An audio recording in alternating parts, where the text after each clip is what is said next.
નમસ્કાર. નિર્માણ ન્યૂઝની વિશેષ રજૂઆત સાથે હું છું યજ્ઞ ત્રિવેદી.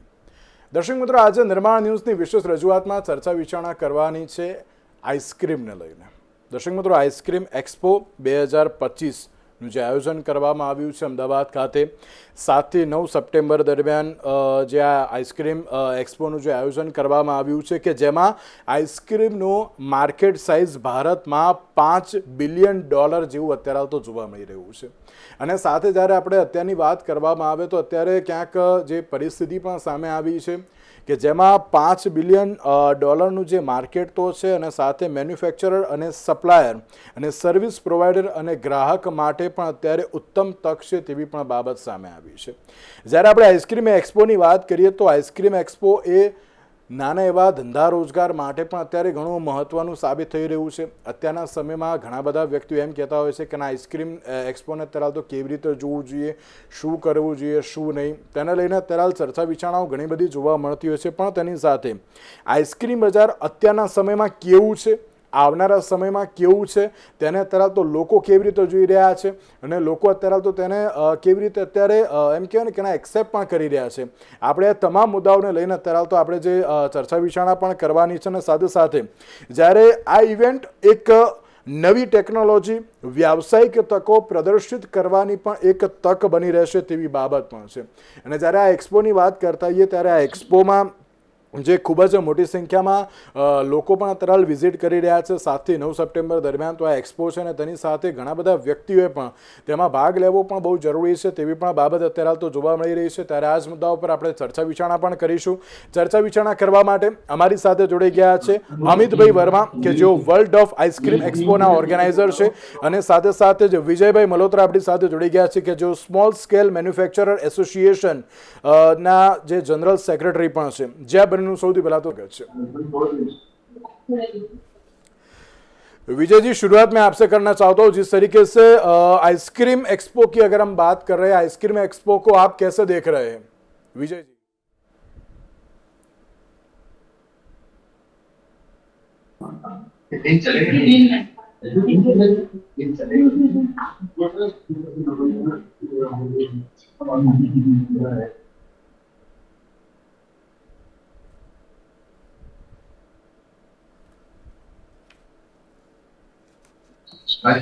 जी Vijay ji.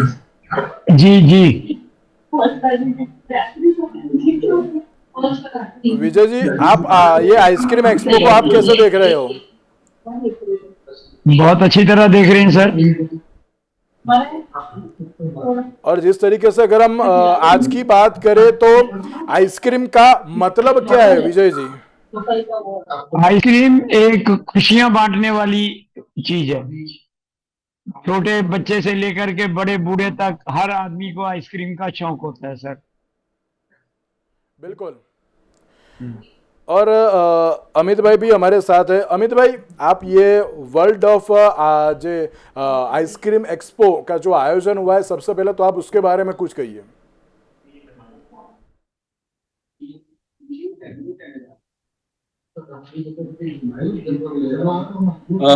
World of ice cream का जो हमने न्यू रखा था ये 2019 में हमने प्लान किया था और पहला एग्जीबिशन हमने नोएडा में किया था.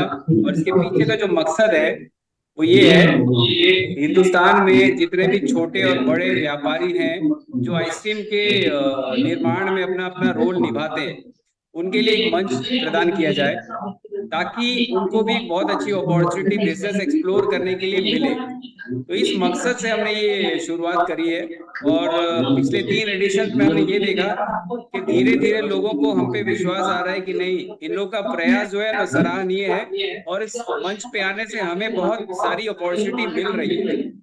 तो आप देखेंगे कि पिछले 3 सीजन में स्लोली ग्रेजुअली हमारे पास लोगों के इन्वॉल्वमेंट बढ़ते जा रहे हैं. हिंदुस्तान ही नहीं, अगर मैं आज बात जी अमित जी.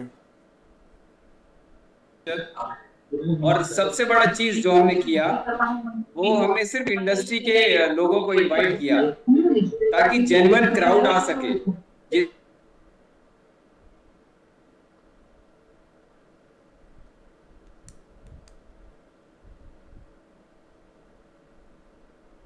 જી બિલકુલ. તો જે પ્રમાણે આઈસ્ક્રીમનું માર્કેટ સાઇઝ અત્યારે હાલ તો ભારતમાં $5 બિલિયન જોવા મળી રહ્યું છે, અને સાથે જ્યારે ભારતની વાત કરવામાં આવે તો મેન્યુફેક્ચરર અને સાથે સાથે જ્યારે સપ્લાયર્સની પણ વાત કરીએ તો તેમાં પણ અત્યારે તો ખૂબ જ મહત્વની બાબત જોવા મળી રહી છે. અમિતજી, आइसक्रीम इंडस्ट्री का ग्रो कैसे कैसे हो सकता है? सिर्फ एक चीज देखना है, किसी भी इंडस्ट्री को अगर बढ़ना है तो उसको एक साथ एक मंच पे आना बहुत जरूरी है. आज अगर हम भारत की बात करें तो इंडिया में इसका $5 बिलियन की इंडस्ट्री है. छोटे बच्चे से लेकर के बुजुर्ग तक, एक लेमैन से लेकर के बिजनेस टाइकून तक सबको आइसक्रीम पसंद आता है. लेकिन ये अभी तक अनऑर्गेनाइज सेक्टर रहा है. हमारा प्रयास ये है कि एक मंच पे लोग आएंगे तो ये बिजनेस बहुत बड़ा शेप ले सकता है.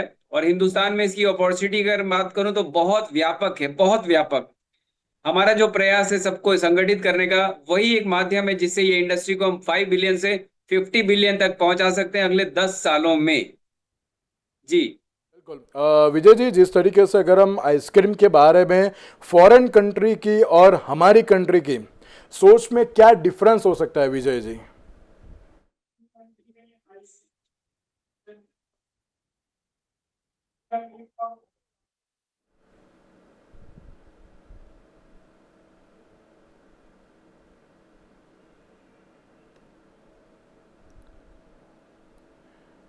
विजय जी, आपकी आवाज नहीं आ रही है. विजय जी, अनम्यूट कीजिए आप वहां से, अनम्यूट.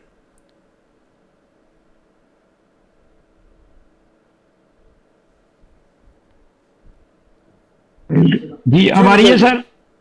हाँ, मैं ये कह रहा हूँ जो पर आदमी पर मैन की कंजम्पशन है वो फॉरेन बाहर में ज्यादा है, इंडिया में कम है. जी बिल्कुल. और विजय जी, जिस तरीके से अगर हम यहाँ की बात करें तो आइसक्रीम का पास्ट अभी कैसा था और फ्यूचर आप कैसे देख रहे हो अभी अभी के लिए?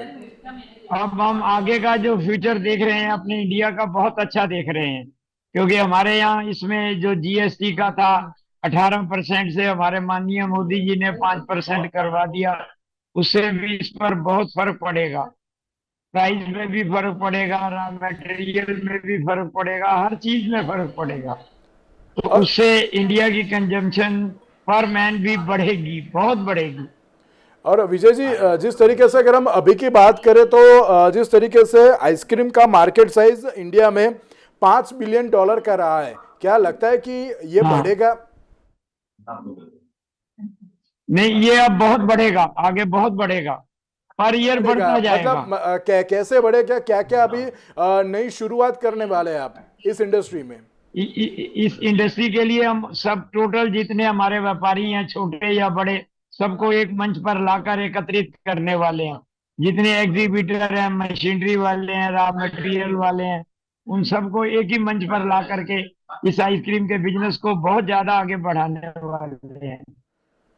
बिल्कुल. अमित जी, जिस तरीके से अगर हम अभी की बात करें तो यहाँ पे चेंजेस बहुत सारे दिख रहे हैं आइसक्रीम इंडस्ट्री में. कहीं पे लोग ये भी कह रहे हैं कि नहीं, नेचुरल आइसक्रीम हमें सबसे ज़्यादा चाहिए. हमें जो अभी मार्केट में मिलता है जो एसेंस भी वो लोग ऐड करते हैं वो नहीं चाहिए. मतलब अभी का झुकाव किस तरीके से आप देख रहे हैं पब्लिक का आइसक्रीम के लिए?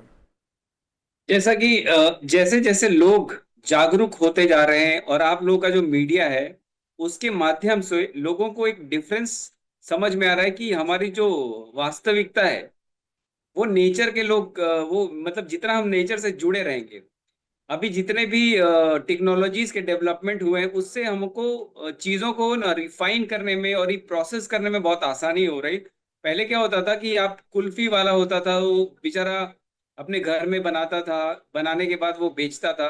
तो टेक्नोलॉजी के आने से अभी वही प्रोसेस इतना आसान हो चुका है कि रियल आइसक्रीम को हमको बनाने में बहुत ज़्यादा दिक्कत नहीं आ रही है.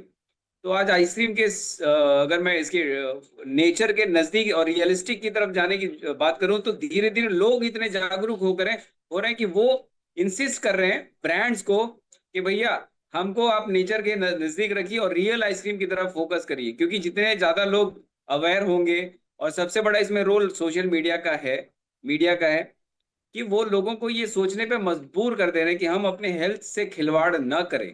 जब ग्राहक जागरूक है, दुकान पे जाता है, उसकी डिमांड आती है कि मुझे रियल आइसक्रीम चाहिए, तो वो दुकानदार को भी ये सोचने पे विवश होना पड़ता है कि नहीं, अभी हमको थोड़ा सा रियलिस्टिक की तरफ जाना पड़ेगा। भले दुनिया एआई की तरफ जा रही है, मशीन लर्निंग की तरफ जा रही है, मगर जो बेसिक चीजें हैं वो अभी भी ग्राउंडेड है, रियलिस्टिक है। तो रियलिटी की तरफ लोगों का रुझान ज्यादा हो रहा है, जो हमें इन मैन्युफैक्चरर्स को प्रोत्साहित कर रहा है कि we should go into real ice cream making process. जी। और जिस तरीके से अगर हम अभी की बात करें तो सीजनल डिमांड कैसी होती है Amit ji? Sorry, seasonal demand, अभी ये जी। आइसक्रीम सीजनल बिजनेस जैसा रहा नहीं है। अभी शादी हो, ठंडी हो, बरसात हो, बंदे को शाम को किसी भी आइसक्रीम के आउटलेट पे आप जाके देखेंगे, वहां पे भीड़ रहेगा ही रहेगा। तो वो एक पैटर्न हुआ करता था पहले कि अभी ये सीजनल है, लेकिन अब ये वैसा कुछ नहीं रहा है, क्योंकि लोग हेल्थ कॉन्शियस ज्यादा हो चुके हैं। उनको अच्छा, दूसरा क्या है कि उनके प्रिकॉशनरी स्टेप्स लोगों को लेना आता है। तो अब मुझे नहीं लगता कि आइसक्रीम बहुत हद तक ये सीजनल रहा है।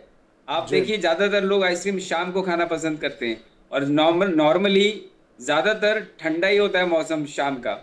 तो अब उससे कंपेयर नहीं कर सकते हैं कि ये सीजनल बिजनेस तक ही सीमित रह गया है।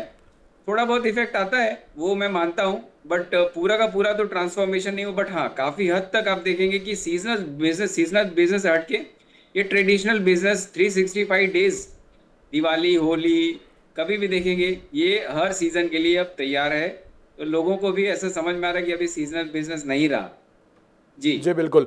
विजय जी, जिस तरीके से अगर हम अभी की बात करें तो शहरी और ग्रामीण बाजार में मांग का अंतर आप क्या देखते हो? क्योंकि जिस तरीके से अगर हम ग्रामीण की बात करें तो वो लोग भी यही समझते हैं कि नहीं हमें सबसे ज़्यादा चाहिए, शहरी वाले भी ये कहते हैं कि नहीं हमें सबसे ज़्यादा चाहिए। तो आपको क्या लगता है कि ये जो अब डिमांड है उसमें ऐसा नहीं डिफरेंस रहा क्या है? सर। अब शहर और ग्रामीण दोनों एक बराबर होते जा रहे हैं। जी। शहर में भी आइसक्रीम की डिमांड ज्यादा और ग्रामीण में भी बहुत ज्यादा है। आप ये देखिए, जो शादियों का सीजन सर्दियों में चलता है, नवंबर, दिसंबर, जनवरी, फरवरी, तो ग्रामीण में भी हर शादी के अंदर आइसक्रीम रखी जाती है। शहरों में तो रखी जाती थी, लेकिन अब ग्रामीण में भी रखी जाती है। आइसक्रीम एक ऐसा ट्रेडिशनल हो चुका है कि इसकी डिमांड बहुत ज्यादा बढ़ती जा रही है। जी बिल्कुल। और विजय जी, जिस तरीके से अगर हम अभी की बात करें तो हेल्थ कॉन्शियस ग्राहकों के लिए शुगर फ्री, लो फैट और वीगन आइसक्रीम की भी मांग बढ़ी है अभी तो। हाँ, बिल्कुल बढ़िया सर। जैसे जैसे माहौल बदलेगा उसी हिसाब से अब शुगर फ्री की डिमांड ज्यादा बढ़ती जा रही है, और मार्केट में शुगर फ्री आइसक्रीम बहुत ज्यादा मिलती है। कोई दिक्कत नहीं है, कोई अच्छा। दिक्कत नहीं है। ओके विजय जी, जिस तरीके से अगर हम अभी की बात करें तो टीयर 2 और टीयर 3 शहरों में आइसक्रीम मार्केट की भविष्य की संभावना आप कैसे देख रहे हो? बहुत अच्छी देख रहे हैं जी, बहुत अच्छी, बहुत मतलब अच्छी। नहीं, मतलब अभी की हम बात करें तो $5 बिलियन है, क्या उससे भी ज्यादा बढ़ सकती है शहरी में, या बिल्कुल फिर ग्रामीण में भी बिल्कुल बढ़ बढ़ेगी? सकती है। हाँ, बिल्कुल बढ़ सकती है, जी जी बढ़ेगी, अमित जी। बढ़ सकती है, बढ़ेगी। ओके जी अमित जी। मैं ये कहना चाहता हूँ कि जैसे अगर हम इसको $5 बिलियन इंडस्ट्री को इंडिया में देखें, इसका 80% मार्केट शेयर ग्रामीण और बी ग्रेड सिटीज का समावेश है। अच्छा अगर 80%। मैं करेक्ट 80%, मैं लाइव बोल रहा हूँ 80%।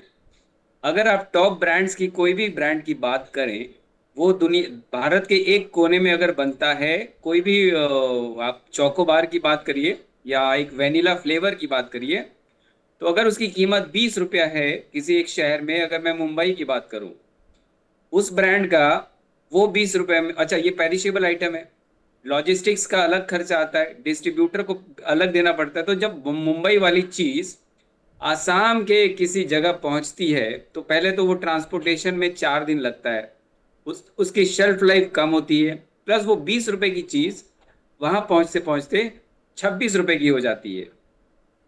कभी भी कोई बच्चा जब किसी आसाम की दुकान में जाता है, तो वो ये नहीं कहता है कि मुझे एक्स ब्रांड का चोकोबार चाहिए, वो जाके सिर्फ ये कहता है मुझे एक चोकोबार दे दो। उस बच्चे को चॉकोबार में इंटरेस्ट है, कौन से ब्रांड का रैपर है उससे नहीं फर्क पड़ता, वो देखता भी नहीं, निकाल के रैपर वो खाने लगता है। तो मैं ये कह रहा हूँ कि जितने बड़े बड़े ब्रांड्स हैं वो सिर्फ 20% का ही स्टेक रखते हैं, 80% छोटे और मध्यम व्यापारी ही होल्ड करते हैं।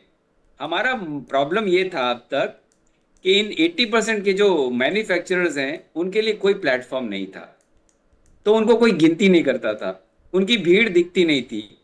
तो जब 80% एक साथ आकर के एक मंच पे खड़े हुए, तब जाके उनको ये एहसास हुआ कि हम कितने बड़े हैं, हमारा मार्केट शेयर 80% है, 4 times than this big players. तो आप ये समझिए कि हमारा जो इकोनॉमी है, अगर आइसक्रीम की मैं बात करूं, इंडस्ट्री की बात करूं, तो इसमें इन लोगों का कितना बड़ा रोल है सर, बहुत बड़ा रोल है। तो जी वर्ल्ड ऑफ आइसक्रीम जो है ना, जो शुरुआत है, जिस मकसद से आया है, ये वो 80% मार्केट जो अनऑर्गेनाइज्ड है उनको एक मंच दे करके सबको इकट्ठा करना और ये एहसास दिलाना कि आप कितना बड़ा स्टेक होल्डर हैं। तो उनको प्रोत्साहन मिलती है कि नहीं, हमारी भी कोई पूछ है, हमारी इतनी बड़ी वैल्यू है। तो आप समझिए $5 बिलियन हम जब बोलते हैं और उसको बाइफरकेट करते हैं तो ये डिफरेंस समझ में आता है हमको। और ये मैं आपको पढ़ने के बाद बता रहा हूँ कि मैं ऐसे ही नहीं बोल रहा हूँ, इसके ऊपर हमने काफी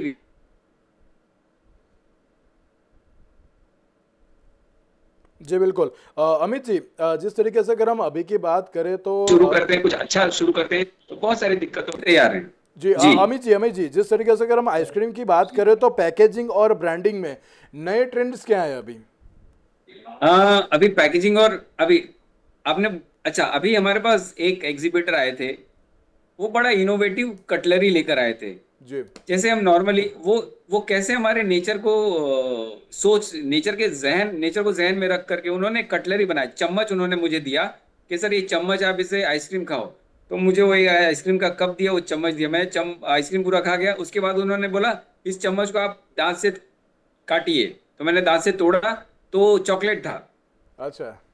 तो जो मतलब प्लास्टिक जो हम चम्मच खा के फेंक देते हैं, एक चम्मच फेंकते हैं हम, 140 करोड़ लोग हैं, सब आइसक्रीम खाते हैं रोज। सोचिए कि अगर एक ही बंदा आइसक्रीम खा रहा है तो रोज 140 करोड़ चम्मच मार्केट में फेंके जा रहे हैं, जिससे हमारे प्रदूषण, हमारे वातावरण को कितना नुकसान हो रहा है। बिल्कुल। एक बंदे ने शुरुआत किया, वो चम्मच बनाया चॉकलेट का, वो खाइए और उसको आप खा जाइए। और लकड़ी के कप्स, जो पेपर कप्स आ रहे हैं, वो एक लकड़ी का बना, मतलब एकदम घास फूस के जो होते हैं ना वैसा, लेकिन स्ट्रांग था।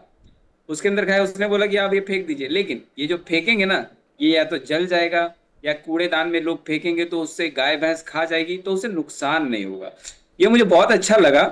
तो धीरे धीरे इन लोगों की एक्सेप्टेंस मार्केट में आ रही है। तो हमें, अच्छा, किसी बड़े ब्रांड में ये चीज अवेलेबल नहीं है, जी ये छोटा व्यापारी था, लेकिन उसने क्या सोचा कि हम अपने पर्यावरण की तरफ, हमारा क्या जो रिस्पॉन्सिबिलिटी है उसको कैसे हम अदा करें, हमारा फर्ज जो है नेचर को बचाने का।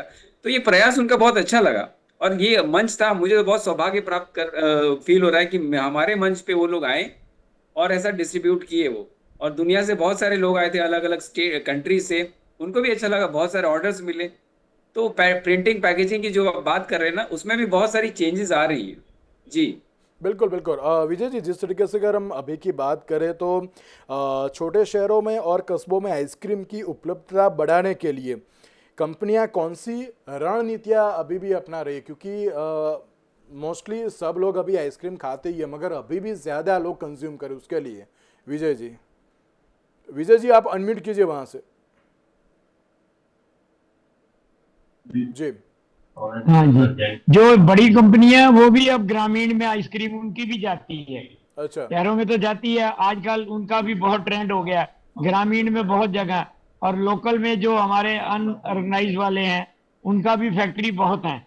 अभी अमित जी ने बताया कि हमारा 80% शेयर है, और हमारी small scale ice cream manufacturer association ने इस टोटल जितनी इंडस्ट्री है इन सबको एक मंच पर लाकर सबको अच्छे अच्छे प्रोडक्ट, अच्छी अच्छी फ्लेवर्स, अच्छे अच्छे अपना उसका क्या नाम, पैकेजिंग मटेरियल, सबके बारे में टोटल हर मैन्युफैक्चरर को इसकी जानकारी दी जा रही है, ताकि हमारे आइसक्रीम का बिजनेस जितना मार्केट में बढ़ेगा उतना हमारा नाम रहेगा। बिल्कुल। और विजय जी, जिस तरीके से अगर हम अभी की बात करें तो क्या 3D प्रिंटिंग और नैनो टेक्नोलॉजी जैसी तकनीकें भी अभी आइसक्रीम इंडस्ट्री में आ रही है? नहीं, इसमें क्या, मैं समझा नहीं, क्या बोले? टेक्नोलॉजी में हेलो। कैसा अपग्रेडेशन है अभी आइसक्रीम में, आइसक्रीम के लिए? आइसक्रीम की टेक्नोलॉजी में बहुत कुछ आ रहा है जी, बहुत कुछ आ रहा है, बहुत चीजें चेंज हो रही हैं, बहुत कुछ आ रहा है। चलिए, ओके। अमित जी, जिस फ्लेवर्स तरीके चेंज से हो रहे हैं, जी पैकेजिंग मटेरियल चेंज हो रहा है, सब कुछ चेंज हो रहा है। जी अमित जी, जिस तरीके से अगर हम अभी की बात करें तो सरकार अभी कितना प्रोत्साहन दे रही है आइसक्रीम इंडस्ट्री को? अमित जी। सरकार का 2016 से जीएसटी की लड़ाई कर रहे थे ये लोग, लेकिन सरकार ने उसको सुना और देखा कि अगर हमें इस इंडस्ट्री को अपलिफ्ट करना है तो इसके पीछे जो इसको हमारा जो स्लैब था उसको रिड्यूस करना है। तो कहीं ना कहीं सरकार के जहन में आइसक्रीम भी था कि ये भले छोटा सा है लेकिन ये कितना इम्पोर्टेंट और कितना इम्पैक्टफुल इंडस्ट्री है, इससे हमारे इकोनॉमी में कुछ सपोर्ट तो जरूर मिलेगा। तो आप देखिए कि सरकार भी हमारी तरफ बहुत झुकाव दिखा रही है, 18% से 5% के स्लैब में लेके आई। तो मतलब ये तो सराहनीय कदम है सरकार का, हम तो उसके लिए शुक्रगुजार हैं सरकार के कि हमारी तरफ उन्होंने ध्यान दिया छोटी इंडस्ट्री को। लेकिन जैसा मैंने आपको आइसक्रीम के लिए बताया कि छोटे व्यापारी 80% रोल प्ले करते हैं, उसी तरीके से भले आइसक्रीम इंडस्ट्री अपने आप में 5 बिलियन की है, लेकिन कहीं ना कहीं सरकार का जो इकोनॉमी है हिंदुस्तान का, उसमें भी ये बहुत ही क्रूशियल और इम्पोर्टेंट रोल प्ले करता है, मुझे ऐसा लग रहा है। ओके जी। और अमित जी, अभी की हम बात करें तो ऐसा लग रहा है कि लोगों का झुकाव अभी नेचुरल आइसक्रीम की तरफ बहुत ज्यादा है। जी बिल्कुल बिल्कुल, आपकी बात में बहुत दम है। अब अगर मैं पहली बात करूं तो आप देखेंगे कि पहले जो फ्लेवर्स होते थे ना वो बहुत कम होते थे। जी अभी रियल फ्रूट आइसक्रीम्स मार्केट में इस तरीके से आ चुके हैं। पहले अब इतने कॉन्शियस हो चुके हैं लोग कि एक चीज को एक बार खाते हैं वो दोबारा उनको पसंद नहीं आता, उसमें नेचर का कुछ रियल आइसक्रीम नहीं दिखता तो उसको अवॉइड करते हैं। तो कंपनियां धीरे धीरे ये रियलाइज कर रही हैं कि कस्टमर का ट्रेंड चेंज हो रहा है, तो कंपनियों को मजबूरन रियल आइसक्रीम में जाना पड़ रहा है। आज हमने यहाँ पे एक आइसक्रीम काउंटर पे मनमोहक आइसक्रीम में गए थे तो उसके पास 25 फ्लेवर्स हैं। आप सोचिए, उनके फैक्ट्री पे मैं गया हूँ, विजिट किया हूँ, मैंने देखा है कि किस तरीके से वो बनाते हैं। और तो अमित जी, एकदम रियलिस्टिक वे में रियल आइसक्रीम खिला रहे हैं। उनकी जो फ्लेवर्स आप खाओगे ना, तो अगर आप जामुन खा रहे हैं तो जो जामुन खाने के बाद आपके टेस्ट बर्ड्स को लास्ट तक कुछ हल्की सी एसेंस रह जाती थी फ्लेवर, वो इनके आइसक्रीम को खाने के बाद लगता और है। अमित उन्होंने जी, बोला अमित जी, जिस तरीके से आपने नेचुरल आइसक्रीम के बारे में तो बना, तो भारत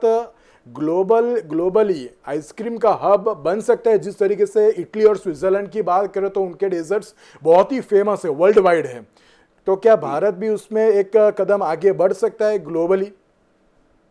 बिल्कुल बिल्कुल बढ़ सकता है। और मैं तो सिर्फ ये जानता हूं कि एक मंच पे आने के बाद ये संगठित हो जाए।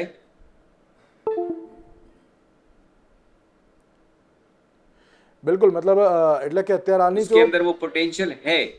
हमें सिर्फ एक्सक्यूज मी, हमें सिर्फ एक कदम आगे जाकर के संगठित हो।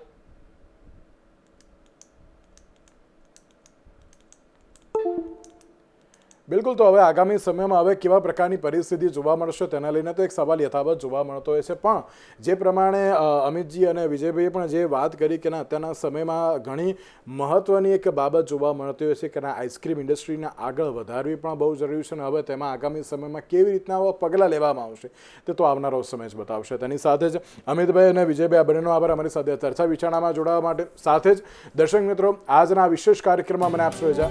નમસ્કાર।